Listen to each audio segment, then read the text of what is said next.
Bab 61. Kamu sebentar lagi akan hancur. Tanpa disadari semuanya, ternyata waktu Pek sudah berakhir. Pemenang akhirnya adalah Xie Wenjing. Kolom komentarnya menjadi berkurang dalam seketika. Penyanyi Zixin tiba-tiba berhenti dan dia merasa heran. 3 detik barusan dirinya sudah lebih unggul dari Xie Wenjing. Kenapa hanya dalam waktu singkat dia sudah kalah? Ada apa ini? Sistemnya ada masalah ya? Zixin berjalan ke depan kamera, menatap dengan tidak percaya. 100.000 yuan milikku. Bohong kalau dia bilang dia tidak peduli.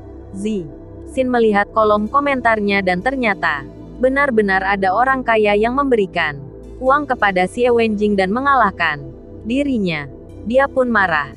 Hanya selisih 3 detik. 100.000 yuan itu akan menjadi miliknya. Tapi dia sudah meminta penggemarnya untuk sedari tadi mendukung dia. Sudah menang banyak saat persiapan waktu PK. Sekarang penggemarnya sudah tidak ada uang lagi untuk diberikan kepadanya. Yang harusnya tadi menang berubah menjadi kalah. Apa-apaan King Chen itu? Mengira dirinya kaya dan bisa seenaknya. Seharusnya memberikan uang sedari tadi, malah diberikan saat waktu tersisa 3 detik. Dia sengaja mempermainkanku ya. Zixin mengomel di dalam hati. Saat ini, reputasinya dalam siaran langsung sudah menghilang. Xie Wenjing masih terkejut. Teman sekamarnya sudah datang semua. Xie Wenjing menunjuk ke layar ponselnya, lalu berkata dengan terpatah-patah, "Aku menang. 100.000 yuannya menjadi milikku." Saat teman sekamarnya melihat itu dan ternyata benar, Zhang Jiaxin menyapa ke kamera. "Kakak King Chen, pantesan saja kakak tidak masuk ke siaran langsungku.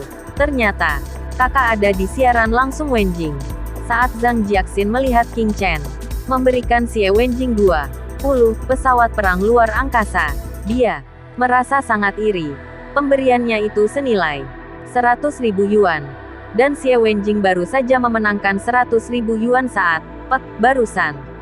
Kalau King Chen masuk ke siaran langsungnya, bukankah uang itu menjadi miliknya? "Wenjing, kamu cepat sapa kakak King Chen. Kakak King Chen sudah memberikanmu 100.000 yuan. Cepat sapa dia." Zhang Jiaxin mengingatkan dia. Xie Wenjing baru tersadar. "Kakak King Chen, terima kasih. Aku sekarang sungguh tidak tahu harus mengatakan apa untuk mengungkapkan rasa terima kasihku. Sekarang aku sungguh ingin bertemu denganmu. Aku rasa kamu pasti orang yang romantis." "Tidak, aku tidak ada hak untuk menebak kepribadian Anda. Bagaimanapun Anda, aku pasti suka. Harapan terbesarku sekarang adalah bertemu dengan Anda. Aku sangat ingin memeluk Anda, mencium Anda. Tentu saja aku tahu diriku tidak pantas untuk Anda. Tapi aku berpikir seperti itu." Pikiran Xie Wenjing pun berantakan. "Aku juga ingin bertemu dengan Anda. Aku juga ingin mencium Anda," kata Zhang Jiaxin dengan iri. Xie Wenjing sungguh licik. "Kakak King Chen sudah jelas masuk ke siaran langsungku lebih dulu. Kamu begitu aktif. Ingin memulai lebih dulu ya? Aku, Zhang Jiaxin tidak akan kalah." Saat ini, muncul tulisan, King Chen sudah meninggalkan siaran langsung. Di layar ponselnya, Qinlang melamun menatapi layar ponselnya. Barusan dirinya melihat Xie Wenjing terlihat kasihan, yang pada akhirnya membuat dirinya tidak tahan lagi dan membantu dia. Itu hanya memorial untuk kenangan saat mereka 1 tahun bersama. Qinlang baru saja akan mematikan ponselnya dan tidur. Tapi ada pesan masuk dari Xie Wenjing. "Kakak King Chen, sungguh terima kasih untuk Barusan aku sudah merasa putus asa. Kalau bukan karena Anda, malam ini aku akan mati sakit hati." Saat siaran langsung, aku tidak mengenakan riasan wajah. Mungkin terlihat agak jelek. Sebenarnya wanita di siaran langsung lain mengenakan riasan wajah saja. Mungkin tidak secantikku. Kalau aku merias wajahku, aku terlihat sangat cantik. Qinlang tahu Xie Wenjing sedang menggoda anak orang kaya. Dia tidak tertarik. Dia hanya membalas dengan iya saja melihat King Chen membalas pesannya. Xie Wenjing pun berbunga-bunga. Dia mengintip Zhang Jiaxin yang masih siaran langsung. Khawatir akan terlihat olehnya. Oh iya, kakak King Chen. Kemarin bukankah Gu Jianming, Presiden Gu mengundang Anda ke pesta di hotel Grandview dan Anda tidak pergi menghadirinya? Xie Wenjing yang sudah tenang pun mengingat kejadian kemarin. Dia ingin menggunakan alasan ini untuk bertemu dengan King Chen dan menghukum Qinlang di saat yang sama. Ada apa? Jadi seperti ini. Ada orang yang berpura-pura menjadi Anda menghadiri pesta itu, lalu mendapatkan sebuah kalung berlian senilai 880.000 yuan. Aku tahu siapa orang itu. Kalau Anda ingin menangkap dia, aku bisa segera memberitahu Anda, kata Xie Wenjing dengan senang. Qinlang menunjukkan senyuman pahit. Lupakan saja. 880.000 itu tidak banyak bagiku. Biarkan dia ambil saja. Xie Wenjing juga ingin menggunakan kekuasaan King Chen untuk membawa Qinlang ke kantor polisi. Tapi sekarang, kelihatannya King Chen tidak peduli. Xie Wenjing merasa bingung. Tapi di saat yang sama, juga merasa sedikit terkejut. Dia masa bodoh. Dengan 880.000 yuan, ini berarti King Chen sangat kaya raya. Kakak King Chen, bagaimana kesan Anda terhadap diriku? Xie Wenjing ragu-ragu untuk waktu yang lama, tapi tetap mengirimkan pesan. Itu, King Chen itu adalah orang kaya. Pasti tidak kekurangan wanita cantik yang ada di sisinya. Tapi kesempatan yang begitu bagus ada di depannya. Bagaimana mungkin Xie Wenjing melewatkannya begitu saja? Kamu sangat mirip dengan mantan pacarku. Qinlang mengirimkan pesan itu dengan perlahan. Mantan pacar, ada jalan. Siapa yang perasaannya benar-benar hilang terhadap mantan pacarnya? Memangnya mantan pacar Anda seperti apa? Xie Wenjing berharap sedikit di hatinya. Wajahnya sangat cantik. Tapi dia adalah wanita miskin dan berselingkuh di belakangku dengan pria lain. Pantas saja Anda meninggalkan rubah licik itu. Dia tidak bisa menghargai pria yang setia terhadap perasaannya seperti diri Anda. Jahat sekali. Anda tenang saja. Sampah busuk seperti itu tidak akan bertahan lama. Aku rasa kedepannya pasti tidak akan ada orang lain yang menginginkan dia. Pria normal mana yang ingin bersama dengan wanita seperti itu? Jangan dilanjutkan lagi. Kenapa tidak? Apakah hati Anda masih merindukan sampah busuk itu? Tidak sepadan. Xie Wenjing mengetik dengan cepat. Sebenarnya, walaupun penampilanku tidak jauh berbeda dengannya, tapi aku bisa menjamin kepada Anda, aku bukan orang seperti dia. Aku suka membaca buku. Aku sangat berhati-hati dalam masalah perasaan. Sampai saat ini aku juga baru berpacaran dengan satu orang saja. Berpacaran selama 4 tahun lebih. Kemudian dia berubah dan putus. Tentu saja, aku juga tidak pernah membiarkan dia menyentuhku. Sampai sekarang, aku masih melajang, terus menunggu satu orang itu. Melihat tulisan yang ada di layar ponselnya, senyuman Qinlang menjadi terlihat semakin pahit. Secara perlahan timbul api amarah di hatinya. Sudahlah, aku mengantuk. Aku mau tidur. Iya, baiklah. Kakak King Chen, Anda tidur saja. Aku tidak akan mengganggu Anda lagi. Selamat malam. Qinlang melemparkan ponselnya ke samping, merenggangkan tubuhnya, lalu menutup matanya. Keesokan harinya, Qinlang dan Zhongyu sedang makan di kantin. Zhongyu membawa buku pelajarannya, pergi belajar di perpustakaan.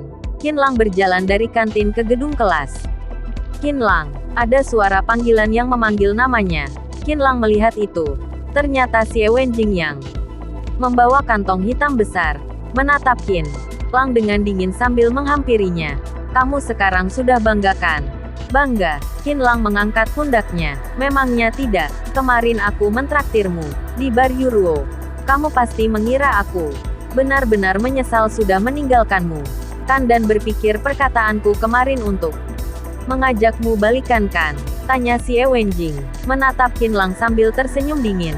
Seperti bisa melihat isi pikiran Qinlang. Qinlang tersenyum tidak mengatakan apa-apa, hanya bersiap untuk pergi. Tebakanku benar dan langsung ingin pergi. Kan? Xie Wenjing menghadang di depan Qin Lang. Kenapa kamu kemarin bisa berpikir seperti peti? Aku, Xie Wenjing akan mungkin kembali untuk bersamamu lagi. Aku juga tidak takut untuk memberitahukanmu. Kemarin aku ingin menipumu untuk mendapatkan sedikit uang untuk membayar Zhu Junwen. Si anjing gila itu. Tidak mengira kemarin pria bodoh sepertimu tidak tertipu. Haha, kamu tidak menduganya kan? Qin Lang melihatnya sambil tersenyum datar. Seperti seorang wanita yang akan menggila. Tidak ada amarah sedikit pun. Tertawa apa kamu? Xie Wenjing menggertakkan giginya dan meninju Qin Lang. Kamu sama dengan Zhu Junwen. Sama-sama. Anjing busuk. Sama sekali tidak pantas untuk bersamaku. Aku meninggalkan kalian adalah pilihan yang bijak. Dan juga, setelah meninggalkan dua anjing seperti kalian, aku akan menjadi lebih baik. Kamu pasti penasaran kenapa aku berkata seperti itu. Senyuman Xie Wenjing semakin lebar. Dia tertawa dan berkata, tidak masalah memberitahukan kepadamu. Aku sudah menemukan seorang teman orang kaya. Dia jauh lebih kaya dibandingkan dengan Zhu Junwen. Kemarin aku belum mengatakan apa-apa kepadanya saja. Dia sudah memberikanku 200.000 yuan. Qin Lang pun tertawa. Kamu mengira aku sedang berbohong? Baiklah. Terserah kamu percaya atau tidak. Tatapan Xie Wenjing kepada Qin Lang menjadi semakin tajam. Apakah kamu ingin tahu siapa orang kaya itu? Siapa? Kata Qin Lang mengikuti arus. Xie Wenjing menempatkan tangannya ke samping mulutnya. Lalu mengucapkan satu per satu. Li Qingchen. Haha. Takut kan? Orang kaya yang aku kenal kemarin adalah Li Qingchen yang kemarin kamu berpura-pura menjadi dia. Aku sudah menghubunginya. Kamu tenang saja. Aku pasti akan membuat dia mencari tahu soal kamu yang menghadiri pesta Bos Gu. Jianming dengan identitasnya lalu mengambil kalung berlian senilai 880.000 yuan itu. Lalu, memasukkanmu ke dalam penjara. Qin Lang tidak ingin melihat tampang sombong Xie Wenjing lagi. Dia merasa pusing. Qin Lang pun tidak menunggu dia lagi. Dia langsung mendorong Xie Wenjing dan berjalan ke gedung kelas. Xie Wenjing yang didorong Qin Lang pun mundur ke belakang. Qin Lang anjing. Aku akan memberitahukan kakak Qingchen soal dirimu. Jangan pikir kamu bisa senang. Sekarang kamu sebentar lagi akan habis. Kamu, tunggu saja. Nanti akan masuk penjara. Xie Wenjing menunjuk Qin Lang dari belakang dan memarahinya. Xie Wenjing tidak menghadiri kelas ini. Qin Lang yang dibuat ribut oleh Xie Wenjing pun tidak bisa fokus belajar. Pikiran di kepalanya berantakan. Tanpa dia sadari, kelas pun selesai. Qin Lang berjalan keluar kelas mengikuti kerumunan. Lalu ponselnya berdering. Ternyata, manajer, Qiu Sui Ren, Xiao Hong yang menelepon dia. Bos, Anda cepat datang ke sini. Ada tamu yang membuat masalah di sini. Kita sampai tidak bisa bekerja. Petugas keamanan di mal juga tidak bisa mengendalikannya lagi, kata Xiao Hong. Dengan panik di telepon, Qin Lang mengerutkan keningnya, meminta Xiao Hong untuk menunggu. Lalu dirinya pun langsung bergegas pergi. Bab 62. Masa lalu yang tidak bisa kembali. Di Qiu Sui Ren, seorang wanita muda sedang berdebat dengan Xiao Hong dan beberapa karyawan yang lain. Banyak orang yang berkerumun melihat mereka. Dan ada petugas keamanan juga. Aku membeli baju ini dari toko kalian. Kenapa tidak boleh dikembalikan? Ancam wanita muda itu mengangkat pakaian yang ada di tangannya. Nona, pakaian ini sudah Anda beli sebulan lalu. Bagaimana kita bisa menerima kembali pakaian Anda? Xiao Hong tidak tahu dirinya sudah berapa kali mengatakan kalimat itu kepada wanita itu. Tapi wanita itu terus berpura-pura bodoh. Beberapa pakaian ini ada yang hanya aku pakai sekali, 2 kali. Ada juga yang tidak pernah aku pakai sama sekali. Kenapa kalian tidak bisa menerimanya kembali? Menindas orang dengan toko kalian ini ya, kata wanita muda itu dengan galak. Anda jangan berbicara lagi. Di toko manapun tidak akan bisa menerima kembali pakaian. Anda pulang saja. Anda lihat, kita tidak bisa bekerja jadinya. Xiao Hong hanya ingin secepatnya menyelesaikan masalah ini. Kenapa sikap kalian seperti itu? Sekalinya ada masalah, langsung dihindari, mengabaikan tanggung jawab. Kenapa? Merasa aku mudah ditindas ya? Xiao Hong terus tidak mengembalikan uangnya. Wanita muda itu sangat amat tidak senang. Jika kalian hari ini tidak mengembalikan uangku, aku tidak akan pergi. Aku mau lihat Kyusui Ren. Toko sebesar ini sama sekali tidak memikirkan hak dan kebaikan pelanggan. Aku akan melawan kalian. Lagi pula, waktuku tidak seberapa. Kalau kalian sehari tidak buka, kalian bisa kehilangan puluhan ribu yuan. Tindakan wanita muda itu memancing ketidakpuasan orang-orang sekitar mereka. Mengatakan dia mencari masalah tanpa sebab dan membuat onar. Aku membuat onar. Apakah kalian tahu masalah dalamnya? Di mulut berkata aku membuat onar. Kalau berkata seperti itu lagi, aku bisa menuntut kalian atas pencemaran nama baik. Wanita muda itu melipat tangannya. Karena hari ini sudah membuat onar, dia sudah tidak memedulikan rasa malunya lagi.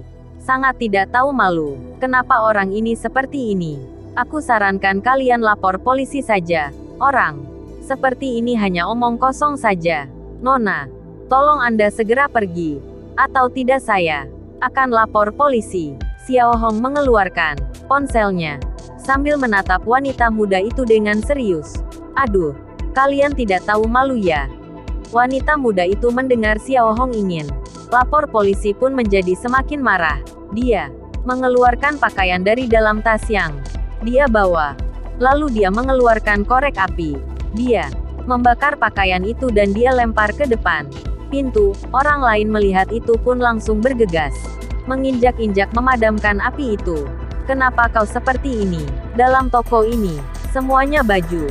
Kamu mau tanggung jawab kalau terbakar orang seramai ini? Kenapa? Apakah kamu mampu bertanggung jawab? Kata Xiao Hong marah. Dia tidak berbasa-basi lagi dan langsung menelepon 110. Wanita muda itu terlihat tidak takut. Polisi dari kantor polisi terdekat pun datang dan langsung mempertanyakan wanita muda itu soal masalah pakaiannya. Aku membeli sendiri pakaian ini. Aku juga membakar pakaian ini masih 1 meter dari tempat mereka. Apakah ada masalah kalau aku membakar pakaianku sendiri? Kata wanita muda itu dengan frontal. Orang-orang di sekitar tidak bisa berdiam saja. Mereka satu persatu memberitahukan petugas polisi itu seberapa kelewatannya wanita muda itu. Tapi wanita muda itu membakar pakaiannya sendiri di pintu itu juga tidak melanggar hukum. Petugas polisi tidak bisa menangkap wanita itu karena ini. Menurutku, bagaimana kalau kalian kembalikan uangnya saja? Dia sepertinya gila. Akan uang 8. Anggap saja membeli ketenangan dengan uang, bisik petugas polisi itu kepada Xiao Hong. Dia meminta kita mengembalikan dalam jumlah penuh atas pakaian itu, dan juga label pakaiannya saja sudah tidak ada. Sudah dia pakai selama 1 bulan. Bagaimana mungkin kita mengembalikan uangnya? Saran yang diberikan oleh petugas polisi itu membuat Xiao Hong marah. Dia merasa dari sudut pandang polisi, masalah ini memang sangat sulit. Intinya, toko ini bukan milikku. Aku hanya manajernya saja. Sama sekali tidak bisa mengambil keputusan. Petugas polisi dan Xiao Hong menatap wanita muda itu dengan cemas. Wanita muda itu tidak mendapatkan apa yang dia inginkan pun pantang menyerah. Melihat tapang cemas Xiao Hong, dia merasa dirinya akan merenang. Permisi, buka jalan. Saat ini, Qin Lang pun keluar dari kerumunan.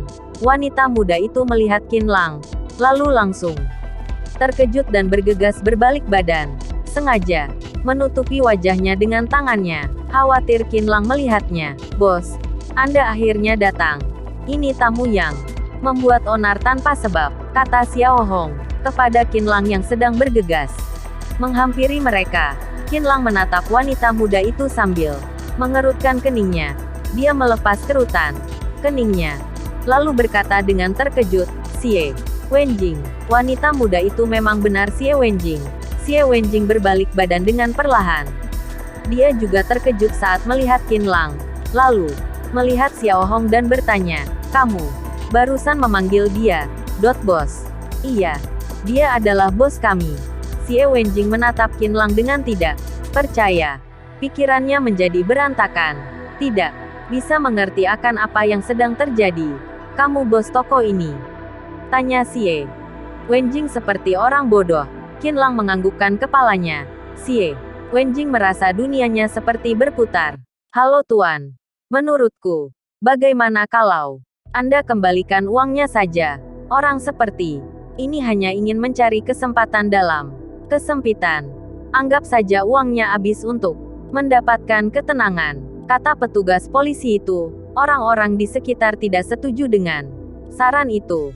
Memberikan uang kepada orang seperti Xie Wenjing hanya akan meningkatkan kesombongannya.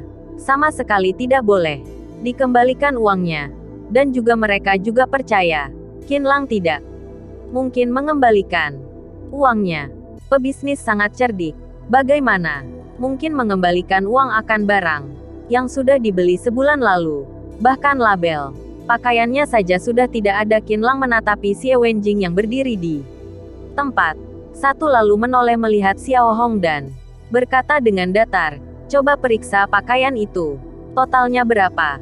Kembalikan uangnya dengan penuh saja." Ah, Xiao Hong sama terkejutnya dengan orang lain. Tapi Qin Lang bosnya harus menuruti perintahkan. "Baiklah, saya akan segera menghitungnya." Xiao Hong mengambil kantong plastik Xie Wenjing, berjalan ke meja dan menghitungnya dengan asisten toko. Beberapa saat kemudian, Xiao Hong sudah selesai menghitungnya. Dia memegang sejumlah uang dan menghampiri Qin Lang. "Sudah selesai dihitung. Totalnya 28.000 yuan. Bos, kita benar-benar akan mengembalikan uangnya." Qin Lang tidak mengatakan apa-apa, hanya dengan tenang menerima uang dari tangan Xiao Hong, menghampiri Xie Wenjing, lalu menyerahkan uangnya ke depannya. Xie Wenjing melihat uang yang ada di depannya, lalu melihat Qin Lang. Tiba-tiba muncul api amarah di hati Xie Wenjing. Dia sama sekali tidak merasa Qin Lang dengan tulus ingin mengembalikan uangnya. Malah sebaliknya merasa Qin Lang sedang menghina dia, menginjak-injak rasa percaya dirinya. Memikirkan hal itu, Xie Wenjing pun mengambil uang itu, lalu melemparkannya ke wajah Qin Lang. "Bajingan, kamu mau mempermalukanku ya? Aku beritahu kamu, kamu tidak pantas melakukan itu. Memangnya, kenapa kamu kaya? Di mataku, kamu masih sama dengan kotoran anjing. Masih ada rasa malu untuk mengasihaniku. Aku tidak butuh." Xie Wenjing memarahi Qin Lang seperti orang gila. Ludahnya beterbangan. Uangnya berserakan di lantai. Xiao Hong ingin berdebat dengan Xie Wenjing, tapi Qin Lang menghadangnya dengan tangannya. Orang-orang di sekitar pun tidak senang melihat itu dan memarahi Xie Wenjing. Saat ini, Xie Wenjing melihat Qin Lang seperti melihat orang yang membunuh ayahnya. Saking bencinya sampai ingin memotong Qin Lang dengan pisau. Dia menggertakkan giginya, lalu meninju kepala Qin Lang dan, "Kenapa kamu memukulku? Aku kesal." Orang-orang di sekitar memperbincangkannya dan mereka mulai kesal. "Tuan, Anda bisa menuntutnya atas tindakan kekerasan. Saya sekarang bisa membawa dia ke kantor polisi." Petugas polisi itu memberikan saran kepada Qin Lang, "Biarkan saja. Biarkan dia pergi." Qin Lang meraba pelipis kepalanya. Bagaimanapun, petugas polisi dan orang-orang sekitar membujuk dia. Qin Lang tidak mengubah pikirannya. "Jangan berpura-pura menjadi orang baik di sini. Dasar busuk. Aku tidak membutuhkan belas kasihan dari orang sepertimu. Lebih tidak mungkin menginginkan uangmu." "Qin Lang, kamu tunggu saja. Hari ini kamu mempermalukanku. Aku akan membalasmu 2 kali lipat nantinya." Setelah Xie Wenjing mengatakan itu, dia mendorong kerumunan orang itu dan pergi. Petugas polisi dan orang-orang di sekitar pun dengan perlahan bubar. Bos, Anda terlalu toleransi. Tidak seharusnya baik kepada wanita seperti itu, kata Xiao Hong, dengan tidak terima kepada Qin Lang. Dia adalah mantan pacarku, kata Qin Lang, dengan datar. Xiao Hong terkejut. Saat ini dia pun mengerti dengan tindakan Qin Lang. Ternyata seperti itu. Maaf, bos, saya terlalu banyak bicara. Tidak masalah. Sekarang aku sudah tidak ada hubungan apa-apa lagi dengannya. Dan juga, aku sudah ada pacar baru lagi. Yang waktu itu, aku bawa, Qin Lang berkata sambil tersenyum. Sudahlah. Kalian pasti sibuk. Kalau ada masalah apalagi telepon aku saja. Aku kembali ke kampus dulu. Setelah mengatakan selamat tinggal dengan Xiao Hong, Qin Lang pun keluar dari Kyusui. Ren. Saat pulang kebetulan bisa pergi makan siang bersama Zhong Yu. Xie Wenjing naik taksi kembali ke kampus. Saat ini, dia sudah tidak ada rasa ingin bertindak seperti sebelumnya. Terpikir akan 28.000 yuan. Dia merasa sayang sekali. Dia sangat ingin mendapatkannya kembali. Tapi Xie Wenjing tahu, kalaupun kesempatan ini datang lagi, dia akan tetap melemparkan uang itu ke wajah Qin Lang. Dia bisa membuang martabatnya demi uang, tapi di depan Qin Lang, dia tidak akan mengaku kalah. Xie Wenjing berjalan ke jalanan bawah pohon di taman kampus dengan tenang. Pikirannya masih penuh dengan masalah Qin Lang. Dia sungguh tidak mengira Qin Lang adalah bos Kyusui Ren. Dulu kenapa dirinya tidak tahu kenapa tokonya bisa tiba-tiba ada? Xie Wenjing memiliki banyak pertanyaan. Tapi, ada satu yang tidak dia ungkiri, yaitu Qin Lang sekarang adalah orang kaya. Xie Wenjing sangat kesal. Kalau dia tahu Qin Lang kaya, dulu bagaimana mungkin dengan bodoh putus dengannya? Kalau tidak putus, dirinya sendiri tidak akan hanyut dalam hutang. Sekarang, dan juga masih bisa menjadi bos Kyusui Ren. Memikirkan itu, Xie Wenjing merasa seperti ada orang yang melubangi hatinya dengan bor listrik. Tanpa terasa, dia sudah sampai di plaza kecil di depan perpustakaan. Halo, datang lihat-lihat. Ini adalah pameran foto personal dari murid-murid tahun keempat. Memotret saat-saat menyentuh selama 4 tahun dia bersekolah di kampus ini. Seorang mahasiswi menarik Xie Wenjing ke depan tembok foto itu. Xie Wenjing berjalan sambil melihat. Lalu, langkah kakinya terhenti. Pandangannya tertuju kepada sebuah foto. Matanya pun bergetar. Di foto itu, ada sepasang pria dan wanita sedang jalan berdampingan. Pria itu mengenakan pakaian tua yang lusuh. Bahkan, ada lubang di bagian lututnya. Pakaian sang wanita juga tidak terlalu bagus. Tapi, dibandingkan dengan sang pria, masih jauh lebih bagus. Wanita itu sedang menunjuk pria itu, seperti mempertanyakan sesuatu. Pria itu terlihat menjawab dengan serius. Kedua orang itu adalah Xie Wenjing dan Qin Lang. Xie Wenjing menundukkan kepalanya. Dia menutup matanya. Lalu kenangan hari di foto itu kembali ke pikirannya. Xie Wenjing, Qin Lang, kalau suatu hari kamu menjadi kaya raya, apakah kamu akan meninggalkanku? Qin Lang, tentu saja tidak. Aku akan memberikan kartu rekening bankku kepadamu. Kamu yang mengatur keuanganku saja. Xie Wenjing menunjuk Qin Lang. Benar. Kamu tidak membohongiku. Ekspresi Qin Lang menjadi serius. Tentu saja. Di hatiku, kamu yang paling penting. Hanya ingin kamu bahagia. Kamu memintaku melakukan apapun. Aku bersedia. Xie Wenjing berkata sambil tersenyum. Mulutmu manis sekali. Tapi pecundang sepertimu ingin menjadi kaya suatu hari. Di dua kehidupan selanjutnya pun tidak mungkin. Ayo, bawa aku makan panekuk telur. Pembicaraan hari itu sudah terjadi. Tidak terpikir. Saat Qin Lang benar-benar menjadi kaya raya, mereka berdua sudah menjadi seperti ini. Xie Wenjing mengalirkan air mata. Dia menatapi foto itu dengan air mata di matanya. lalu merobeknya menjadi berkeping-keping, melemparkannya ke lantai, dan berlari pergi. Bab 63. Aku merindukan ibu. Qinlang kembali ke kampus. Pas jam setengah 12. Dia menelepon Zhong Yu dan pergi makan bersamanya di kantin. Qinlang meminta 1 porsi tahu sayur, 1 porsi telur urak-arik masak tomat, 1 porsi kentang masak daging, dengan 2 mangkuk nasi. Terlalu banyak. Zhong Yu mendatarkan bibirnya, menatapi Qinlang tanpa berkata-kata. Tidak apa-apa, aku bisa menghabiskannya. Qinlang tertawa, melihat Zhong Yu yang ada di depannya. Dia agak bodoh.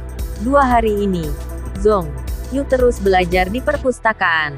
Dia mengikat rambutnya menjadi kepang 2 kepang yang tebal bergantung di kedua pundaknya, memperlihatkan wajah putih saljunya yang cantik. Terlihat seperti dewi yang suci. Zhong Yu, hari ini kamu sangat cantik, kata Qinlang. Zhong Yu terkejut. Dia langsung menundukkan kepalanya dan tersenyum.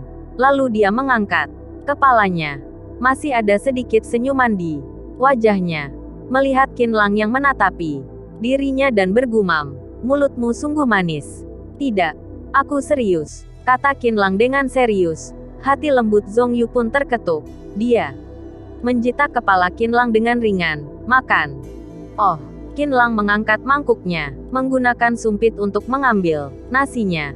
Matanya terus terpaku kepada Zhong Yu. Menatap Zhong Yu seperti ini, bagi Qinlang, adalah sebuah kebahagiaan. Ada apa denganmu? Tanya Qinlang kepada Zhong Yu yang tadinya terlihat senang. Tiba-tiba, berubah menjadi agak sedih.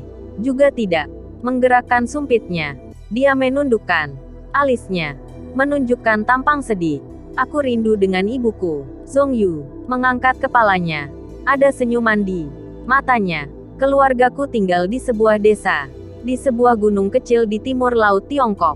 Sedari kecil aku selalu berdua dengan ibuku. Sedari aku mulai bersekolah, keluargaku hanya tersisa dia seorang. Aku di sini makan enak, sedangkan dia tidak tahu di rumah makan apa. Dengan senyuman yang ada di mata Zhong Yu, dia mengalirkan air mata, seperti kristal es yang meleleh di gunung bersalju. Qinlang pindah duduk di samping Zhong Yu, merangkul pundak Zhong Yu dan membiarkan dia bersandar di dadanya. Aku sungguh merindukan ibuku. Zhong Yu tidak tahan lagi. Dia menangis dengan sedih. Tangisannya seperti panah yang ditembak, menusuk hati Qinlang. Jangan menangis, karena kamu merindukan ibumu. Aku akan langsung atur. Aku jamin dalam 2 hari, kamu akan bisa bertemu dengan ibumu. Qinlang sambil menghibur Zhong Yu sambil berpikir soal pergi ke timur laut Tiongkok untuk menemui ibu. Zhong Yu, Zhong Yu, kalian sudah kembali. Saat ini, sepasang pria dan wanita dengan piring makanan menghampiri meja mereka. Mereka adalah teman kampung Zhong Yu, Ding Rui dan Ngao Yuan. Mereka sudah 1 bulan tidak bertemu dengan Qinlang dan Zhong Yu. 2 hari lalu, mereka mendengar yang membawa lari 2 juta yuan guru Su adalah Zhu Junwen, bukan Qinlang. Itu berarti Qinlang adalah orang berada. Barusan melihat Qinlang dan Zhong Yu duduk di sini, jadi mereka datang menghampiri. Zhong Yu, kamu kenapa menangis? Tanya Ding Rui dengan cemas. Tidak apa-apa, barusan kuah sup muncrat ke mataku. Zhong Yu duduk tegak. Dia hanya bersedia membagi kesedihannya dengan Qinlang. Oh, Ding Rui tidak banyak tanya. Oh iya, Qinlang, apakah kamu bisa jelaskan kepada kita apa pekerjaan keluargamu? Sekarang Ding Rui dan Gao Yuan sangat penasaran akan Qinlang. Memiliki banyak properti besar, bisa sekali dijual sampai 1 juta yuan lebih. Kalau keluarga Qinlang memiliki kekuasaan dan kekayaan seperti yang mereka bayangkan, orang seperti ini harus diperlakukan dengan baik. Isi pikiran Ding Rui dan Gao Yuan. Bagaimana mungkin Qinlang tidak menduganya? Sebenarnya aku memenangkan lotre. Totalnya ada 1,5 juta yuan. Setelah memenangkan lotre, aku pun panik. Aku merasa uangnya bukan datang dari sumber yang benar. Jadi aku mendonasikannya Aku membawa Zhong Yu untuk pergi berjalan-jalan selama sebulan.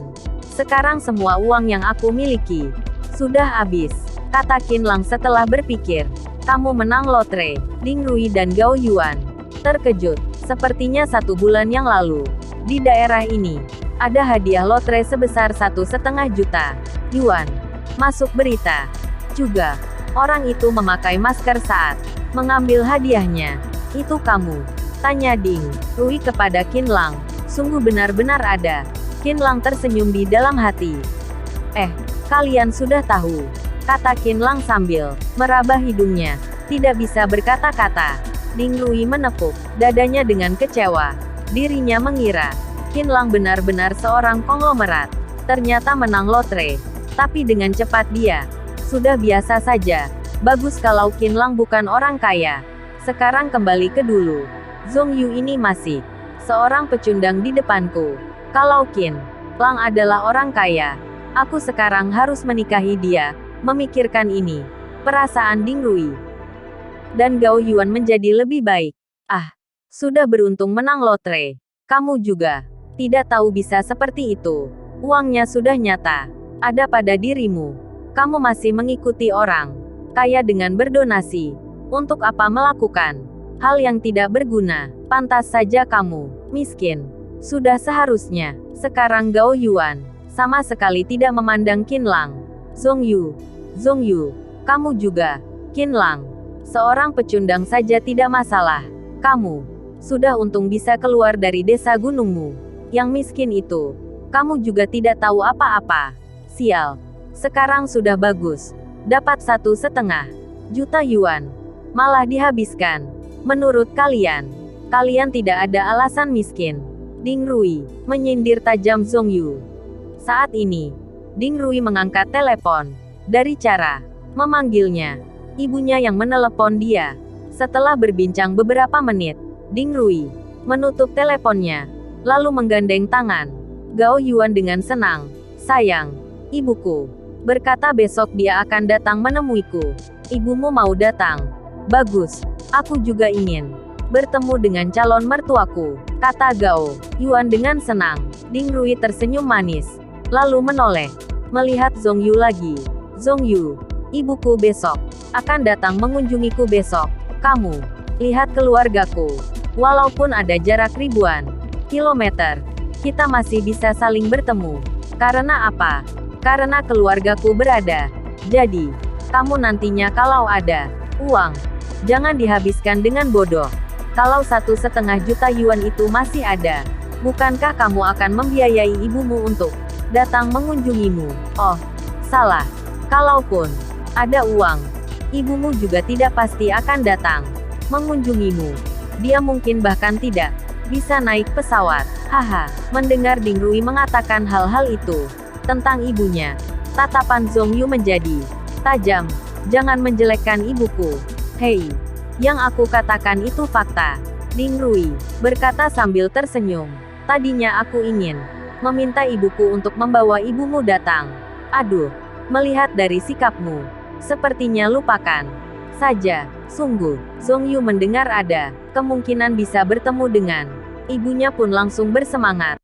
Ibunya memang tidak bisa naik pesawat, tapi kalau bisa datang bersama dengan ibu Ding Rui, Zhong Yu akan jauh lebih tenang. Tentu saja, aku ingin menanggung semua biaya perjalanan ibumu. Lagi pula, kita satu kampung. Keadaan keluargamu bagaimana? Mungkin aku tidak tahu, tapi tidak mengira aku menanggapmu teman kampungku. Tapi kamu tidak menanggapku teman kampungmu, kata Ding Rui dengan santai. Ding Rui, aku meminta maaf kepadamu. Barusan aku terpancing saja, kata Zhong Yu kepada Ding Rui. Qin Lang menarik dia. Dia hanya menggelengkan kepalanya. Kamu minta ibumu bawa ibuku saja. Kamu boleh memintaku melakukan apapun. Sungguh lunak. Aku hanya berkata santai saja. Kamu menganggapnya sungguh-sungguh. Zhong Yu, sungguh lucu. Melihat kamu yang begitu tulus. Aku akan mengabulkan permintaanmu. Terima kasih, Ding Rui.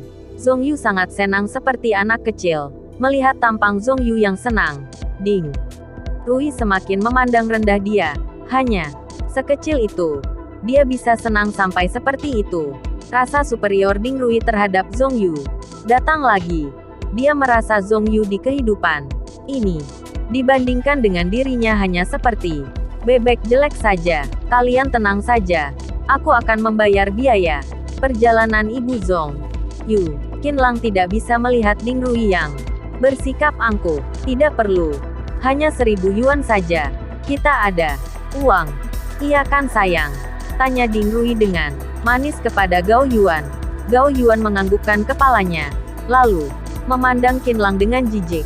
Dia juga melihat tiketnya tidak seberapa mahal. Baru mengatakan akan membayar kita. Kalau tidak, dia tidak akan mengatakan apa-apa.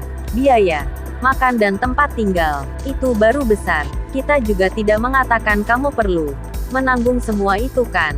Tanya Qinlang sambil tersenyum. Kamu bicara apa? Dua keluarga dari kampung yang sama datang bersama-sama. Kamu seenaknya meminta mereka berpisah tempat tinggal itu bagaimana? Lagi pula aku tidak bisa melakukan itu, kata Gao Yuan dengan angkuh. Kalau begitu seluruh biaya tinggal dan makan akan aku tanggung. Dengan begitu boleh kan? Qinlang agak kesal. Kalian menanggung biaya tempat tinggal dan makan. Mau tinggal di hotel kecil pinggir jalan. Aku tidak bisa malu seperti itu. Gao Yuan menatap Qinlang dengan jijik. Aduh, sayang. Dia juga ingin pamer di depan calon mertuanya. Ding Rui berkata dengan senyuman jahat. Karena dia berkata seperti itu, kita ikuti saja. Biarkan Qinlang yang atur. Aku percaya tempat tinggal yang diatur oleh Qinlang juga tidak akan terlalu jelek. Qinlang, kita sepakat ya. Kamu atur tempat tinggal. Gao Yuan tersenyum dingin, lalu bergumam. Aku rasa juga setelah bertemu dengan mertuamu, kamu akan berbincang dengan Zhong Yu. Setelah sepakat, Ding Rui dan Gao Yuan juga jijik duduk satu meja dengan Qinlang. Mereka berdua pun bangkit berdiri dan pergi. Qinlang selesai menemani Zhong Yu makan. Dia berjalan keluar kantin. Zhong Yu menerima telepon dari ibunya, mengatakan, Ibu Ding Rui sudah menelepon dia. Besok akan membawanya ke Jinling. Mendengar suara ibunya, Zhong Yu pun sangat senang. Setelah mengantarkan Zhong Yu ke asrama, Qinlang menelepon Shen Wanqian dan meminta dia untuk memesan 2 kamar di hotel berkeley untuk Ibu Zhong Yu menginap. Untuk ibu pacar Anda ya, kata Shen Wanqian dengan cemas. Dia berkata lagi, begini saja, tuan muda besar, mungkin tidak pantas di hotel berkeley. Saya akan aturkan hotel yang lebih bagus. Oh, Qinlang penasaran mendengar nada bicara Shen Wanqian. Sepertinya hotel ini bagus sekali. Hotel apa? Zisuan Guest House. Shen Wanqian memberitahukan. Lebih epatnya, ini bukan hotel. Karena meskipun ada uang, akan sangat sulit untuk memesannya. Sama seperti di Aoyutai State Guest House di ibu kota, hanya orang yang berstatus tinggi dan mendapatkan izin baru bisa menginap di sana.